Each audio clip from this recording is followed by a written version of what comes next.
Hola, yo me llamo Natanael, estudiante de la carrera de Medicina del cuarto semestre en la Universidad UNITEP y hoy, junto con mi grupo, voy a presentar el tema de regulación de respiración. Para una mejor comprensión, voy a acompañar el libro, porque esta diapositiva fue baseada en el libro de Gaito, 13ª edición. Pero este tema se encuentra en el capítulo 42. Para iniciar, tenemos que tomar en cuenta que el sistema que regula la respiración es el sistema nervioso. El sistema nervioso también está dividido en dos partes, los centros nerviosos y los quimioreceptores. Todavía los centros nerviosos también están divididos en dos partes, que es la corteza y el tallo encefálico. Y los quimioreceptores también están divididos en dos partes, que son los quimioreceptores central y los quimioreceptores periféricos. Agora, quando hablamos de centro nervioso e hablamos del tallo encefálico, lembrando que el tallo encefálico está formado por tres estructuras, que es mesencéfalo, protuberancia o burraquillo.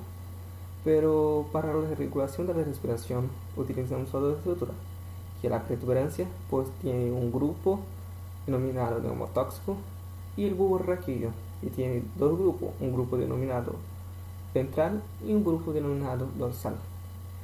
Para un inicio de explicación, el grupo neumotáxico tiene como una función de, de controlar la frecuencia de la respiración. El grupo ventral él tiene como una característica de controlar la expiración. Y el grupo dorsal tiene como una finalidad de controlar la inspiración. Y todavía la corteza cerebral tiene como una finalidad de la respiración el control voluntario del diafragma, porque el diafragma es un músculo estirado.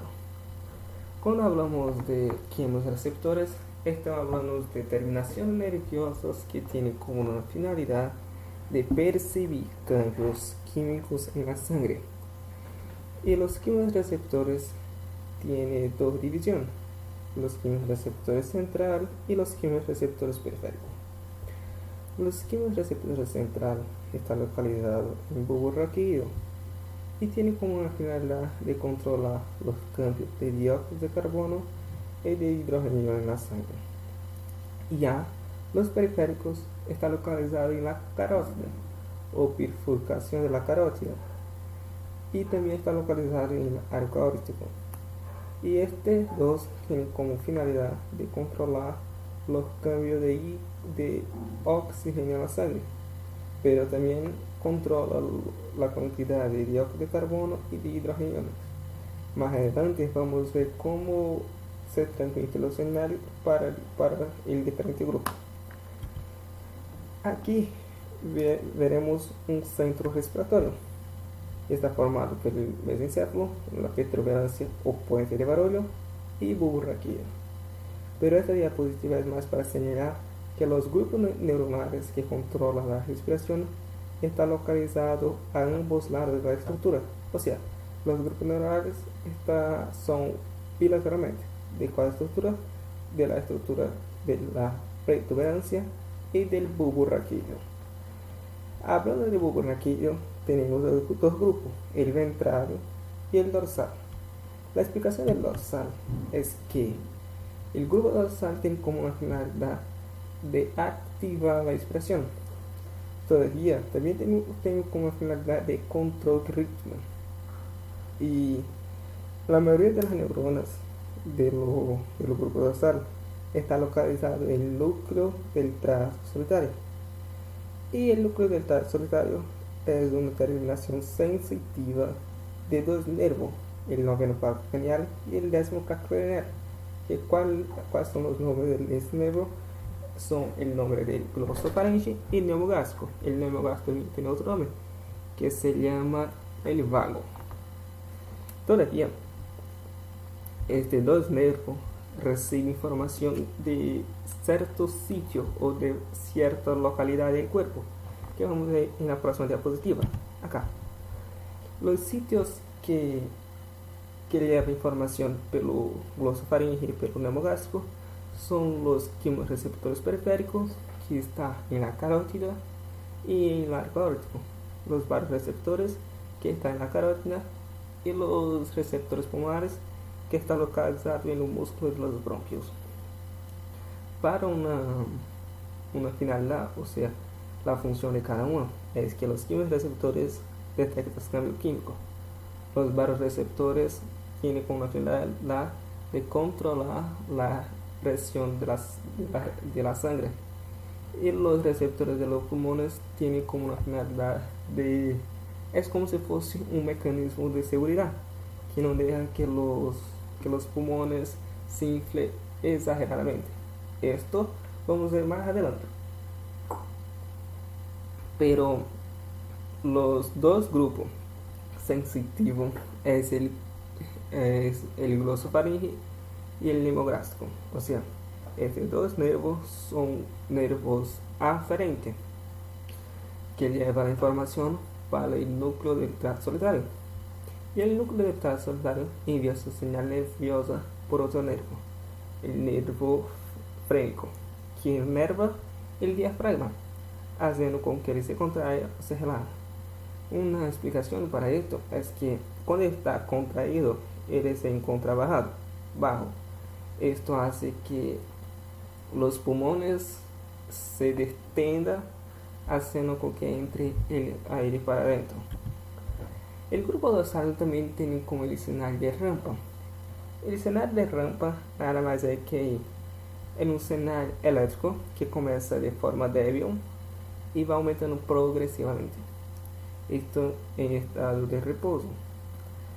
Y este proceso de la descarga progresiva se da un periodo de 2 minutos. Y ya el periodo de reposo, o sea, el periodo de retraso elástico tanto del diafragma como del pulmón o de las vísceras, se da en tiempo de 3 minutos. Y podemos deducir también que los ciclos de la respiración es en un tiempo de 5 minutos. Y él tiene como una característica de controlar la velocidad del aumento del señal y con un punto limitante. Este punto limitante vamos a ver más adelante en la próxima diapositiva, que tiene como una finalidad como de interruptor que se desconecta los señales eléctricos, haciendo con que los señales eléctricos bajan súbitamente o tienen una interrupción súbita. Este grupo que hace la interrupción súbita es el centro nemotáxico. Como hablé, él tiene un señal inhibidor del grupo dorsal. Y para una localización de él, está localizada en la parte superior de la protuberancia y dorsal, o sea, superior dorsal de la protuberancia. Y su función es inhibir la expiración, pero ella también tiene como una función secundaria, que es aumentar la frecuencia respiratoria. O sea, el efecto principal del centro es controlar el punto de desconexión de la rampa de expiración. Aquí más adelante vamos a ver que si este grupo está excitado o no, va a cambiar la frecuencia respiratoria. O sea, cuando los centros nemotáxicos se encuentran con señal intenso, o sea, la desconexión de la rampa va a ser antes de lo normal. Cuando los centros neumotáxicos emiten varios señales de alta frecuencia, la desconexión de la rampa va a ser antes de lo normal. Esto acarreta que vaya a ser menor el tiempo de expiración y aumenta la frecuencia respiratoria en cerca de 30 a 40 respiraciones por minuto. O sea, en parámetros normal, la respiración se queda en torno de 20 respiraciones por minuto, pero cuando el se torna intenso, esa respiración puede llegar hasta 40. Pero cuando el grupo neumotáxico se encuentra con los señales débiles, o sea, la desconexión de la rampa va a ser después de lo normal, así con que el tiempo de expiración sea mayor. y también va a disminuir la frecuencia respiratoria. O sea, si nós aumentar el tiempo de expiración, o sea, aumentar los ciclos, va a disminuir la frecuencia, disminuir en torno de 5, de 20 baja a 5 respiraciones por minuto. Y el grupo ventral tiene algunas características muy específicas, porque él trabaja solo con necesita de un impulso adicional. Él está localizado en ambos lados del lobo raquídeo y tiene una función del grupo diferente del grupo dorsal en varios sentidos, como por ejemplo lo grupo ventral, ele permanece inactivo en la respiración tranquila o normal y no participa en los centros respiratorios, y ele solo va a actuar cuando hay una subestimulación, o sea, ele só vai actuar quando estamos bajo a una actividad intensa. Este grupo este grupo tiene tanto como una finalidad de inspiración quanto de expiración, pues algunos neuronas del grupo ventral producen la expiración también, y otro grupo hace la expiración. De cómo corre esto todo, la expiración es como una ayuda para el dorsal y la expiración es una inervación para los músculos abdominales. Esta expiración se da cuando se contraiga los músculos abdominales, hace con que las vísceras empuje el diafragma arriba. De esta forma, tiene como una fuerza adicional en el músculo diafragma, empujando los pulmones hacia arriba, empujando o hacia afuera. Y solo cuando requiere alta ventilación, como por ejemplo a un ejercicio intenso. Ahora, los reflexos de Enrique Breuer. Los reflexos de Enrique Breuer, eles son como una finalidad de seguridad. Tiene receptores distendidos localizados en el músculo liso de los bronquios y de los bronquiolos. Los señales nerviosos pasan a través de lo neumogástrico o décimo craneal para el grupo dorsal, y los receptores encontrados en los músculos bronquiales son receptores de distensión, y estos señales tienen como efecto en la expiración de manera muy similar a los grupos neumotáxicos. O sea, cuando los pulmones se inflan excesivamente, los receptores de distensión encontrados en los músculos de los bronquios envía respuesta de retroalimentación que pelo nervo neumogástrico hacia el grupo dorsal, haciendo con que desconecte la rampa de expiración, y de esta manera interrumpe la expiración normal. O sea, los reflejos de Enrique Breuer es semejante a los centros neumotáxicos, y esto solo se activa cuando pasa de 150 ml. Bajo de esto, ello se permanece inactivo. O sea, el mecanismo, él trabaja con un mecanismo protector para evitar una insuflación excesiva de los pulmones. Control químico de la respiración. El objetivo de la respiración es mantener los niveles adecuados de oxígeno, dióxido de carbono y los iones de hidrógeno en los tejidos. Y son los quimiorreceptores los que detectan las alteraciones de estas sustancias de oxígeno, dióxido de carbono y hidrógeno. Ahora hablemos sobre los quimiorreceptores centrales. En el bulbo raquídeo, por debajo de la superficie ventral, existe una zona especializada llamada zona quimiosensible. Esta zona es muy sensible a los cambios de iones de hidrógeno y dióxido de carbono. A su vez, esta zona está estimulada por estos iones que estimula las demás zonas de este centro respiratorio. La zona quimiosensible es estimulada especialmente por los iones de hidrógeno. Los iones son los únicos que estimulan directamente la zona quimiosensible, pero el problema es que los iones de hidrógeno no pasan con facilidad de la barrera hematoencefálica.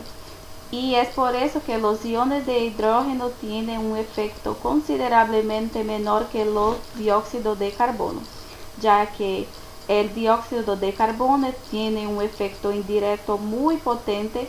Eso porque el dióxido de carbono pasa muy fácilmente por la barrera hematoencefálica.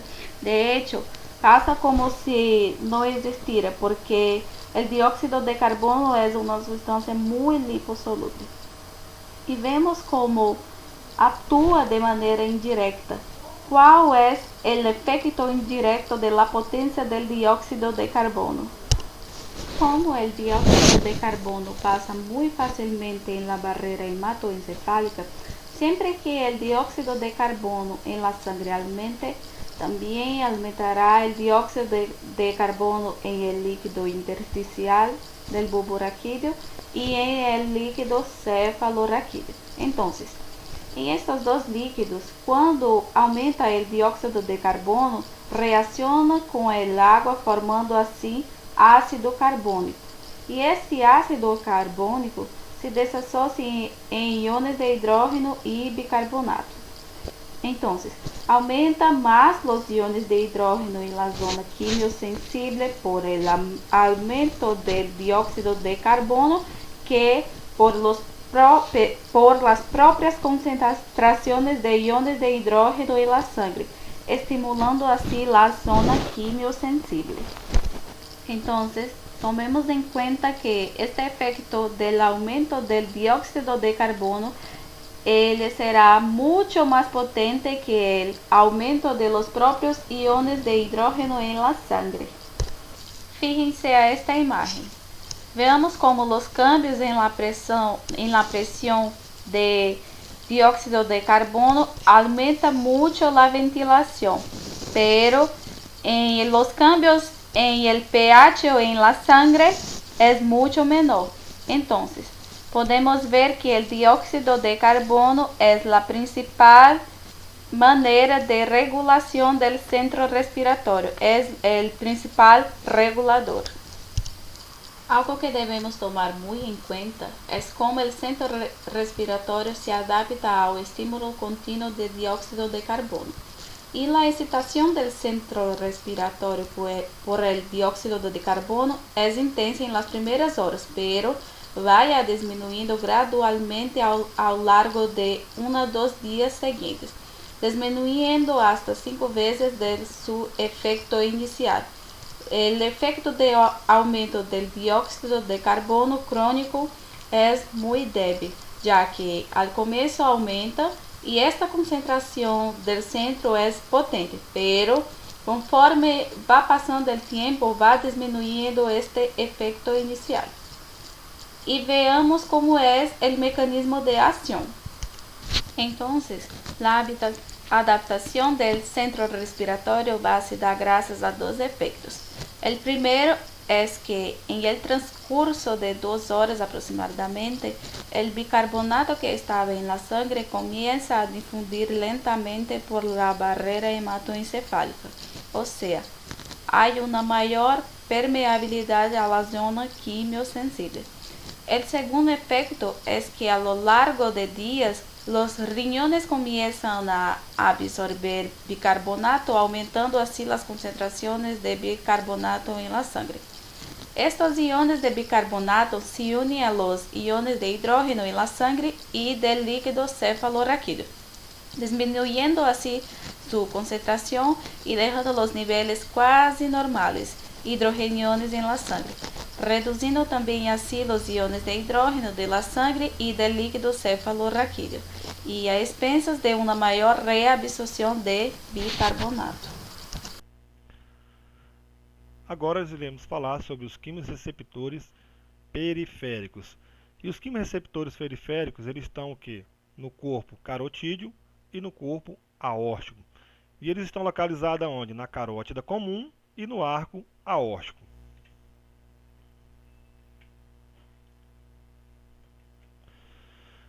Os quimioreceptores periféricos são sensíveis a câmbio de oxígeno, principalmente a câmbio de oxígeno, e em menor grado a dióxido de carbono e íons de hidrogênio. E onde estão localizados os quimioreceptores periféricos? Eles estão localizados no corpos carotídeos e nos corpos aórticos. E eles também estão aonde? E muito pouco nas artérias da região torácica e abdominal. Então aqui nós temos a imagem, né, de onde está localizado os quimioreceptores. No caso aqui é o corpo carotídeo e aqui os corpos aórticos. Aqui estão na artéria comum e aqui no arco aórtico. Então eles estão localizados nessas duas regiões. E por onde são enviados esses sinais? Eles são detectores e eles são enviados sinais ao centro respiratório.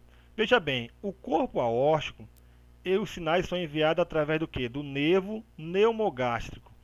E os sinais do corpo carotídeo são enviados através do nervo glossofaríngeo. Então veja bem, quando eles detectam aqui essa detecção de oxígeno, falta de oxígeno e aumento de dióxido de carbono e íons de hidrogênio, esses sinais são enviados do corpo carotídeo ao centro respiratório central pelo nervo pneumogástrico.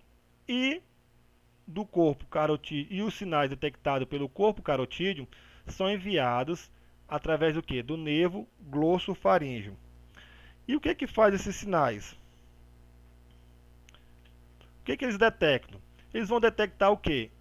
A diminuição de oxígeno, né? Então, o corpo carotídeo e o corpo aórtico, ao detectar a diminuição de oxígeno, enviam sinais aonde?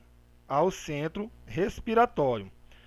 E acontece também o que? Eles detectam o que também? O aumento de dióxido de carbono e íons de hidrogênio. E eles vão enviar também esses sinais através do que? Do nervo pneumogástrico e o nervo glossofaríngeo ao centro respiratório. E aí também, agora o que acontece com o aumento do dióxido de carbono e íons de hidrogênio? Então, esse controle do dióxido de carbono e íons de hidrogênio é menos potente que a estimulação das zonas sensíveis por esses receptores químicos periféricos. Então, veja bem, ele é menos potente, né? Então, mas o que acontece com eles? Essa estimulação é mais rápida que a estimulação central, sendo importante, por exemplo, quando você faz um aumento brusco de dióxido de carbono quando você vai praticar uma atividade física. Ou seja, a detecção, o aumento brusco do dióxido de carbono faz com que essa resposta seja mais rápida do que a resposta dada pelo sistema respiratório central. Isso, um exemplo que nós demos aqui, é quando você vai praticar uma atividade física. Quando você vai praticar uma atividade física, há um aumento rápido de dióxido de carbono. Então, para ter essa resposta rápida, então é dado uma resposta mais rápida, um retorno mais rápido.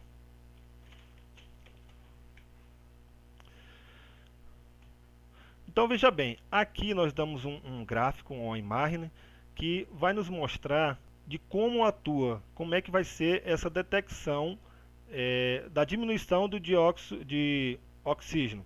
Veja bem, os quimioreceptores eles se ativam quando o oxígeno baixa a menos de 70 milímetros na coluna de mercúrio. Então veja bem, nos 70 ele se ativa. Então nós temos aqui um gráfico dos impulsos nervosos pela pressão em milímetros na coluna de mercúrio. Veja que esse gráfico nos mostra o seguinte, que em 70 milímetros eles já se ativam. Mas quando ele se envolve a ser muito sensível, quando baixa menos de 60 milímetros na coluna de mercúrio. O que nós queremos dizer com isso? Que quando chega em 60 milímetros na coluna de mercúrio, há uma ativação muito rápida desses receptores. Então veja bem, ó, ele já está aqui mais ou menos aqui em 200 ou 300, né? Entre 200 e 400, aliás. E essa ativação vai muito rápido, esses impulsos aumentam muito rápido. Então ele sai aqui mais ou menos de 300 impulsos para quase 700 impulsos. E esse intervalo foi muito pouco. Então o que quer dizer com isso? Que essa ativação ela é bem rápida, essa resposta é rápida. Então, mas essa resposta é dada o quê? Quando essa pressão ela é menor do que 60 milímetros na coluna de mercúrio. Bom, e quando essa pressão é maior do que 60 milímetros na coluna de mercúrio, você nota que ela vem abaixando de 60 para 70 para 100. Então veja bem, esses impulsos eles vão tendo o quê? A diminuir os impulsos emitidos. Então veja bem, de 60 para 100 para 200, então aqui vai diminuindo, ou seja, maior de 60, os impulsos diminuem, menor que 60, os impulsos aumentam. E agora nós vamos falar sobre a ativação fisiológica desses químicos receptores. Então, fisiologicamente, como é que é feito essa ativação? Então, veja bem, aqui nós temos uma célula glômica, essa célula glômica ela faz parte do corpo carotídeo. E lá a estimulação das células glômicas, essa estimulação feita por ela, se deve à inibição dos canais o quê? De potássio. Então veja bem, a célula glômica ela vai se ativar com a inibição do canal de potássio. Mas o que acontece? Existe agora 3 teorias nas quais elas falam ou demonstram que os canais de cálcio são inibidos ou são fechados. Então nós iremos falar dessas 3 teorias agora, né? Nem adiantando que nenhuma delas é tida como verdadeira, porém o que nos importa é o quê? Que os canais de potássio eles são inibidos de o cálcio sair fora da célula, né? Assim dizendo.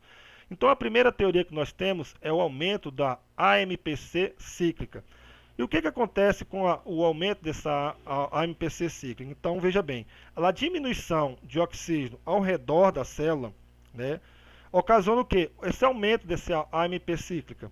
E este aumento, segundo os mensageiros, eles inativam o canal de potássio. Então, veja bem, eles inativando o canal de potássio, o canal potássio é para sair, todavia ele permanece o quê? Dentro da célula. A segunda teoria é o seguinte, que existe uma proteína integral, que é chamada, e essa proteína ela faz parte da membrana dessa célula, da membrana plasmática, então ela está aqui, que é uma membrana dessa célula glômica, e essa proteína contém hemo, certo? Ou seja, é uma proteína hêmica que contém ferro. E o que o ferro faz? Esse ferro tem a capacidade de capturar oxígeno, né, de oxígeno, e ao ter pouco oxígeno captado, né, este faz que a proteína hêmica inative indiretamente os canais de potássio, ou seja, essa célula hêmica, essa proteína, né, hêmica, aliás, ela faz parte o quê? Da membrana plasmática, certo? E ela é uma célula hêmica, e ao ser hêmica, ela contém ferro. E o ferro faz o quê? Ele capta oxígeno. E ele captando oxígeno vai fazer o quê? Que haja uma diminuição de oxígeno. E essa diminuição de oxígeno faz o quê? Indiretamente, ocasionando o quê? A inibição do canal de potássio. Então essa é a segunda teoria. A primeira era que faltava pela AMP cíclica, a falta de oxigênio ao redor da célula. A segunda é que tem uma proteína que faz parte da membrana plasmática dessa célula e ela capta oxígeno porque ela contém ferro, e esse oxígeno diminuindo inibe o canal de potássio. Agora nós iremos falar sobre a terceira teoria. A terceira teoria ela é causada pelo quê? A inibição do NADP oxidasa mitocondrial, né? Então veja bem que ele está presente o quê? Na mitocôndria, e ele inativa também os canais de potássio. Essas 3 teorias juntas, né, que não se sabe qual é a verdadeira ou que realmente elas agem principalmente, Mas o que elas causam? Elas vão o quê? Inibir os canais de potássio. Então, elas inibindo o canal de potássio, o potássio é para sair fora da célula, no entanto, ele permanece dentro da célula. Bom, e essa inibição dos canais de potássio, e como o potássio é expositivo, né, recordem que na despolarização, entra sódio, pero na repolarização sai o que? Potássio. Então, o potássio não pode sair, ele permanece dentro dessa célula, ocasionando o quê? Um aumento das concentrações de potássio, e como o potássio é expositivo, causa uma despolarização e um potencial de ação. Então, este potencial de ação, o que vai acontecer? Abrirá os canais o quê? De cálcio. Então, veja bem, o cálcio, ele sendo inibido, ele permanece dentro da célula. Ele permanecendo dentro da célula, a concentração de cálcio, que é positivo, vai ocasionar o quê? Uma despolarização, que ao invés do quê? De um potencial de ação. E esse potencial de ação vai abrir o quê? Os canais o quê? De cálcio. Então, abrindo os canais de cálcio, o cálcio vai entrar para essa célula, vai ficar dentro dessa célula.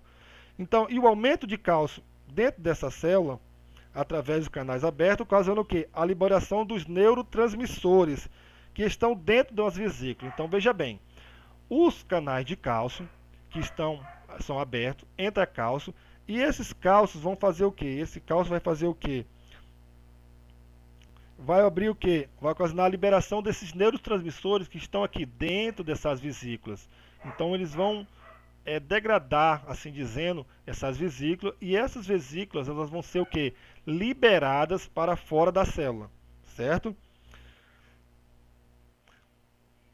E veja bem, e o cálcio, né, que faz com que essas vesículas contenham neurotransmissores, são liberados porque causa o quê? Exocitose em essas vesículas.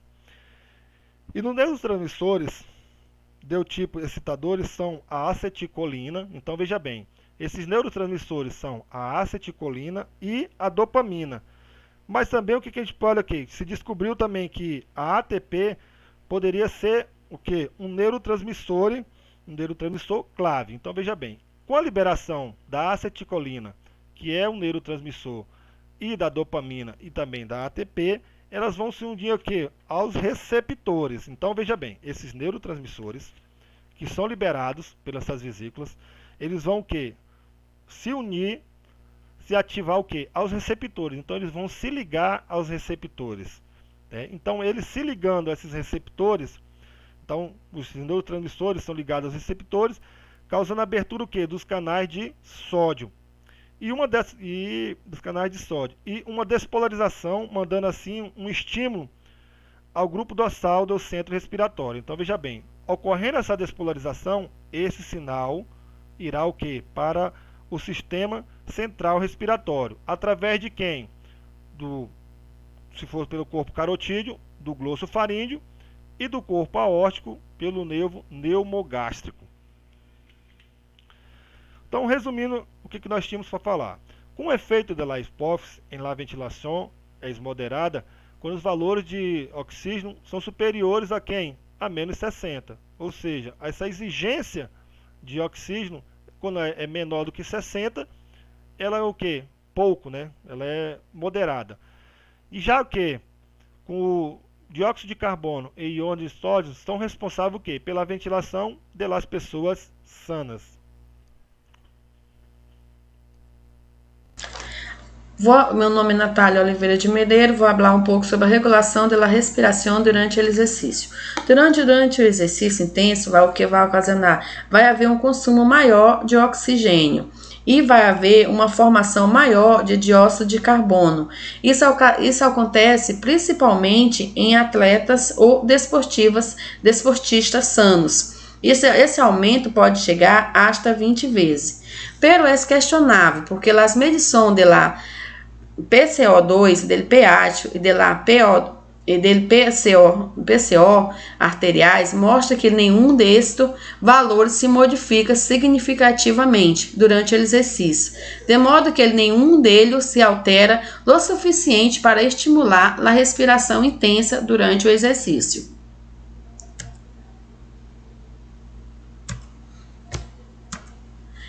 O encéfalo, quando transmite impulsos motores aos músculos que realizam o exercício, transmite ao mesmo tempo impulsos colaterais hacia o tronco encefálico para excitar o centro respiratório. Esta ação é análoga. A estimulação do centro vasomotor do tronco encefálico durante o exercício produz um aumento simultâneo da pressão arterial.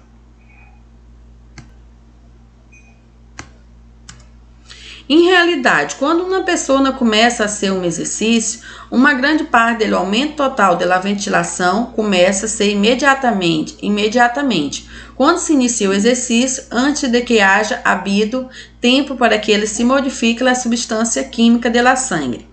É provável que a maior parte e o aumento da respiração se dava a sinais neurogênias, que se transmite diretamente ao centro respiratório do centro cefálico, respiratório do tronco cefálico, ao mesmo tempo que a sinal se dirige hacia o músculo do corpo para ocasionar uma contração muscular.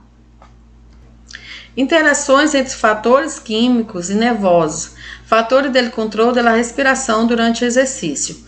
Então, o que são? Os fatores químicos, eles são responsáveis, ou seja, são reguladores do nosso controle da nossa respiração durante o exercício. Alguns são sinais nervosos diretamente que estimulam o centro respiratório. Ele CO2 é adicionado o necessário para realizar o exercício e para eliminar o dióxido de carbono. As sinais nervosos de controle respiratório também pode ocasionar de ser intenso ou demasiado débil também. E os fatores químicos têm, como eu falei no início, tem uma função reguladores, ou seja, uma função significativa. Ele ajusta o final da respiração. É necessário para manter a concentração de oxigênio e de dióxido de carbono e de íon de hidrogênio de líquidos corporais, tão próximo ao normais. O controle neurogênico da ventilação durante o exercício pode ser, em parte, uma resposta aprendida. Período repetindo, ou seja, o período repetindo do exercício, o encéfalo adquire progressivamente a capacidade de proporcionar as sinais adequados necessários para manter o dióxido de carbono sanguíneo em seu nível normal, ou seja, PCO2 vai se manter em nível normal. Também há motivo para pensar que em cruz a corteza cerebral participa dessa aprendizagem, porque é um experimento que bloqueia só a corteza e também bloqueia as respostas aprendidas. Olá, vamos dar continuidade.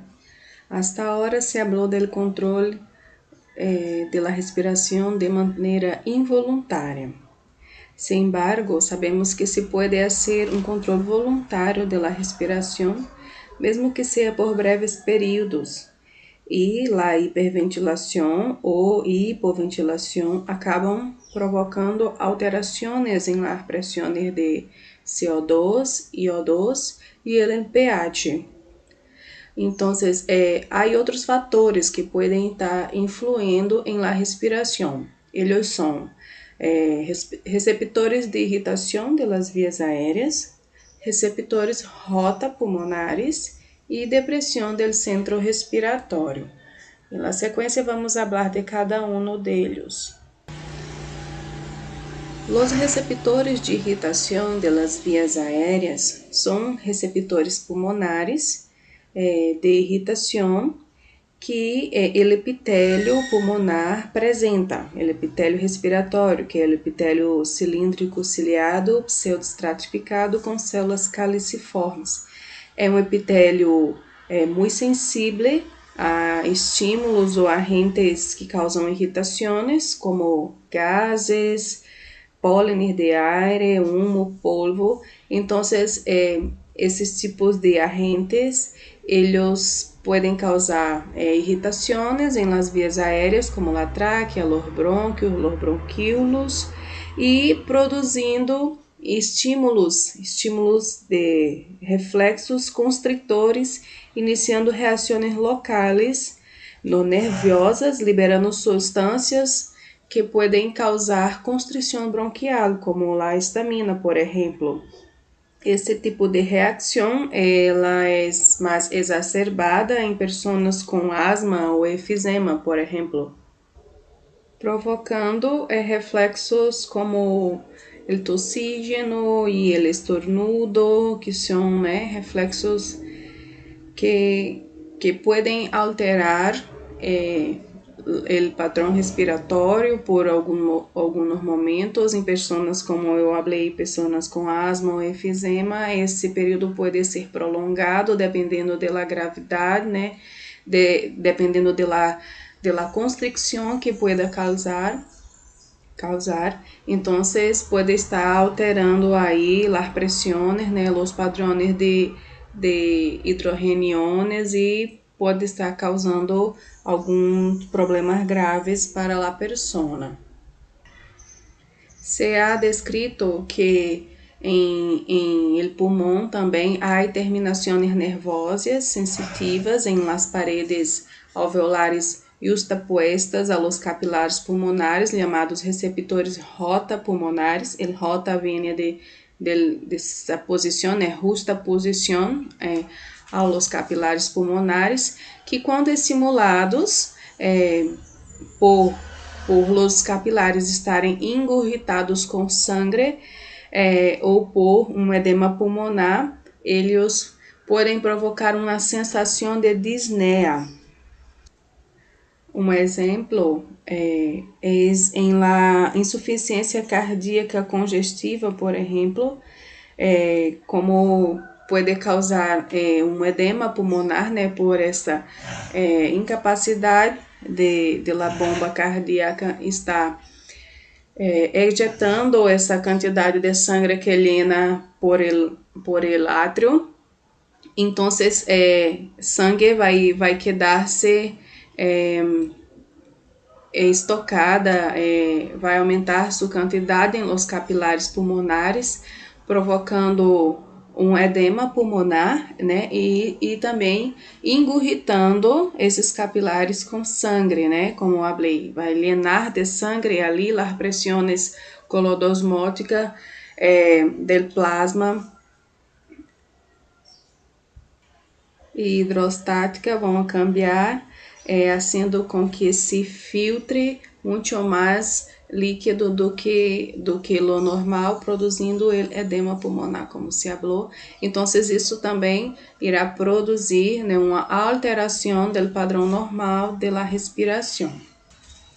Además, em situações onde a atividade do centro respiratório pueda deprimir-se ou incluso desactivar-se, que seja por um edema cerebral agudo ou por anestésia ou sobredoses de narcóticos, também vai a produzir uma alteração em el padrão normal de la respiração. Então, por edema cerebral agudo, onde há uma tumefação de los tejidos cerebrales e compressão de las arterias cerebrales contra a bóveda craneal, isso pode provocar um bloqueio de la vascularização cerebral, produzindo el edema, Então, esse bloqueio parcial, vai fazer com que esse edema altere os padrões de cambios de dióxido de carbono e oxígeno, comprometendo ali o aporte, E sabemos que o cérebro é muito sensível a essa mudança, ou esse câmbio, em la quantidade de oxígeno e de dióxido de carbono, alterando também esses reflexos, né, ou esses impulsos nervosos que vão estar ali coordenando a respiração. Então, incluso, como falei, em uma anestesia, né, ou uma sobredosis de anestésico ou narcótico, por exemplo, também se pode deprimir o centro respiratório e comprometer, assim, a respiração normal. Então, estes três fatores, eles vão estar influindo em la respiração, vão alterar os patrones normais de la respiração, quer ser por uma hiperventilação ou induzindo uma hipoventilação em caso de uma depressão em centro respiratório, desenvolvendo quadros aí, quizás de uma acidose, né? Então, deixando a pessoa em situações complicadas. Então, hablando um pouco mais sobre os patrones de respiração, a respiração normal se vê que é esse movimento rítmico entre a inspiração e a expiração, regulado por el sistema nervioso. Como se vê em este gráfico, se vê, né, como as ondas são, né, rítmicas, né, de la inspiração e de expiração. Inspiração e expiração.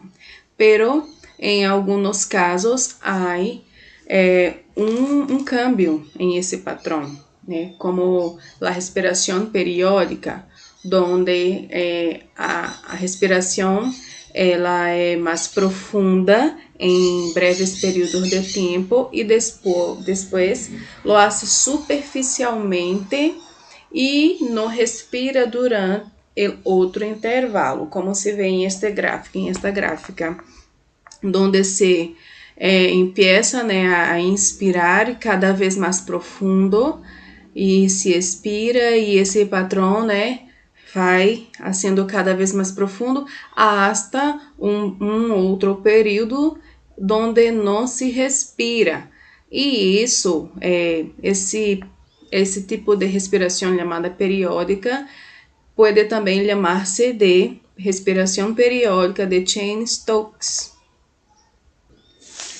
Em esse tipo de respiração periódica de Cheyne-Stokes, esse mecanismo, a pessoa respira mais do que o necessário, eliminando demasiado CO2 desde a sangue pulmonar, a la vez que aumenta o O2 sanguíneo, porque, né, há uma hiperventilação, seguido, então, desses breves momentos onde se detém a respiração.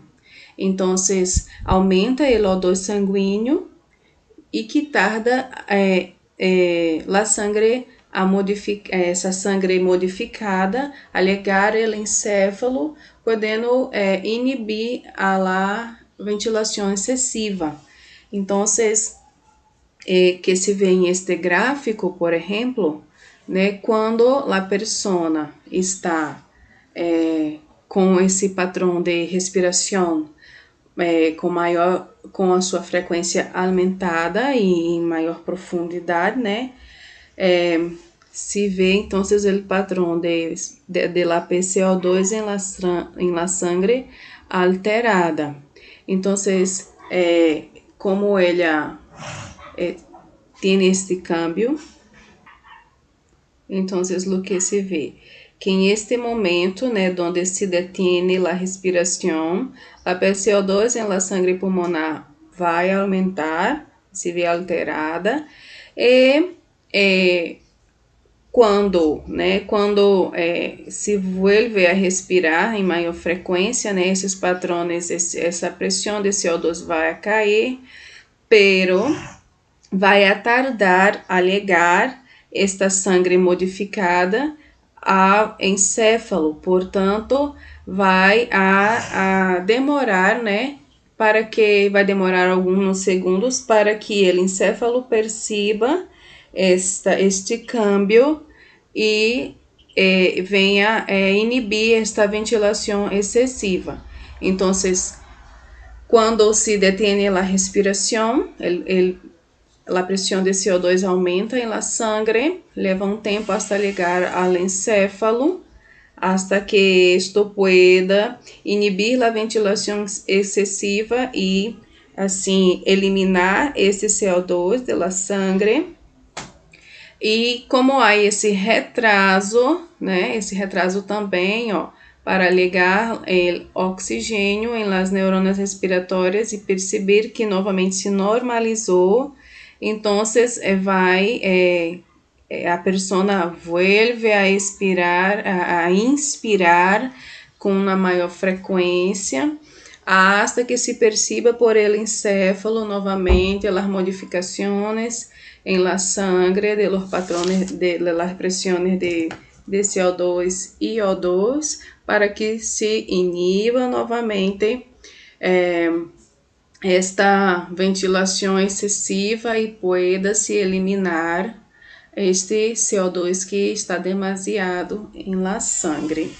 Estes casos, eles podem ocorrer por uma insuficiência cardíaca grave ou por lesões em el centro respiratório, que vão a produzir esse retraso prolongado no transporte de sangue desde os pulmões hasta el encéfalo, né? Ou também por esse retraso, ele poder causar assim uma alteração em la ventilação muito maior do que lo normal por esse retraso, né? E o encéfalo identificar estes cambios. Outra situação em que nós podemos perceber esta alteração em la respiração é a apneia. A apneia, que é a ausência de la respiração espontânea, ela pode ocorrer de maneira ocasional, né? Ou tem pessoas que já têm esta, vamos assim dizer, esta patologia, né? Donde a apneia pode ocorrer durante várias vezes por la noite, né? Com uma duração de 10 segundos de la apneia, que é este cesse de la respiração, e pode se repetir aí de 300 a 500 vezes por la noite. Então, é um processo que pode provocar vários danos em la persona que la tiene e não assim um tratamento adequado. Generalmente, as pessoas elas produzem um ronquido intenso e têm uma respiração trabalhosa durante o sonho e por el dia se tem essa sensação de sonolência, né? Constante. Essas pessoas podem ser muito mais propícias a desenvolver problemas cardiovasculares e ter uma hipertensão arterial, pero isso pode produzir de duas maneiras, por exemplo, a apneia obstrutiva do sonho, que é quando a pessoa está dormindo e de alguma maneira há uma obstrução em las vias aéreas, né? Ali em la tráquea, ali em la laringe, que não permita que o aire pueda passar. De los casos é quando a língua é demasiado grande e quando a pessoa está dormindo, há uma relaxação, né, demasiada destes músculos e há assim um prolapso da língua bloqueando a passagem de aire. Además, há outras situações como as amígdalas aumentadas de volume ou hasta mesmo a mandíbula pode sair um pouco do lugar e assim, ou hasta mesmo por grasa em cuello que pode ali causar uma pressão, né, que pueda bloquear a passagem de aire durante o sonho. Então, em este caso, onde percebimos, que há essa apneia, o que se passa é que há uma diminuição da pressão de O2, PO2, por quê? Porque simplesmente o aire não está entrando e o aumento da PCO2 porque o aire não está saindo. Então, há essa detenção, de la ventilação. E estes casos podem trazer danos, a las pessoas que podem ter este problema. Há também outra forma, de se apresentar a apneia del sueño, que é a apneia central, que se produz quando há uma abolição transitória do impulso neural hacia os músculos respiratórios.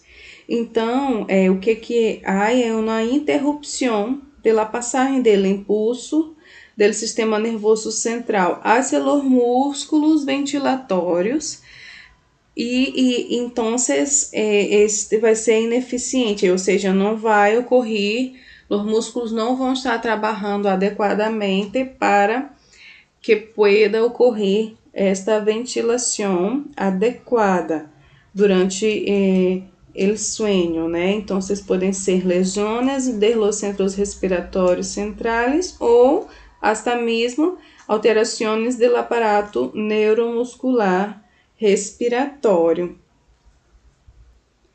É interessante que esta apneia del sueño central, como há essa lesão em centro respiratório, ele pode ocorrer incluso quando a pessoa está despierta, não somente quando está a dormir. Então, é mais grave que o outro, porque podem desenvolver casos como incluso acidentes cerebrovasculares, ou outros transtornos que podem ser agravados por esta hipoventilação e esta ineficiência também em el intercâmbio por essa diminuição da ventilação. São casos graves, pero os mais comuns realmente são a apneia obstrutiva del sueño, que é mais de 80% de los casos que se ocorre por este motivo. Há tratamento para a apneia por obstrução e incluso há cirurgia para extirpar o excesso do tecido grasso na parte posterior da garganta, ou extirpar as amígdalas ou as adenoides, o que seja que esteja então obstruindo, até mesmo uma traqueostomia em casos mais graves, para que pueda se reverter esta situação. Então, é isso. Sobre o controle de la respiração, quero deixá-los com esta reflexão. Estamos falando de respiração. Todo lo que respira, alabe ao Senhor. Gracias por sua atenção. Que te vaya bien.